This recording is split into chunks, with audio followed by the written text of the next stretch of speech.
add these two letters, kaf and qaf. In the verses of the Holy Quran, we say qul, qul huwallahu ahad, qul.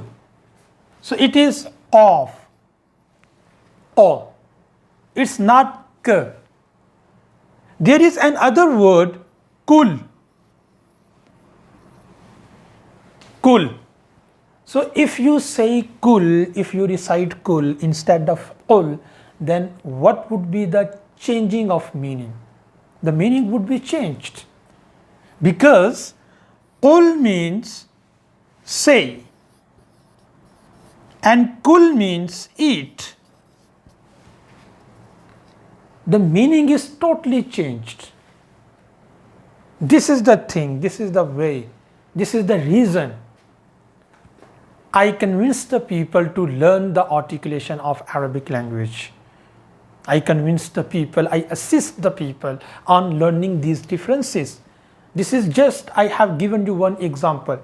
There are many more letters, there are many more alphabets in Arabic language which are necessary to be made difference between them. Let me give you another example like alim. Alim means knowledgeable, knowledgeable. Wallahu alimun hakim. Allah is knowledgeable. But if you say alim instead of alim, here is ain. But if you say alim, alim instead of alim, so alim means painful, painful. So the meaning is changed. So just these are two examples, and by learning, by understanding these two examples, you may be able to learn the fact that it is much more important to make differences, to make difference between such letters a, u, ku. Okay, so that's why it is obligatory, it is essential, it is necessary. It's not just optional to learn the pronunciation of Arabic alphabets. It's not optional. We cannot say that it's just better to do that. It's just better to learn.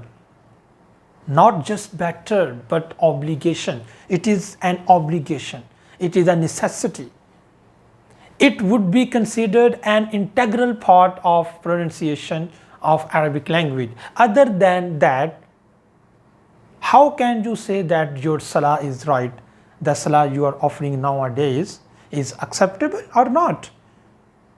Would it be acceptable in the court of Allah if you do not recite the verses of the Holy Quran, keeping in mind the differences like that?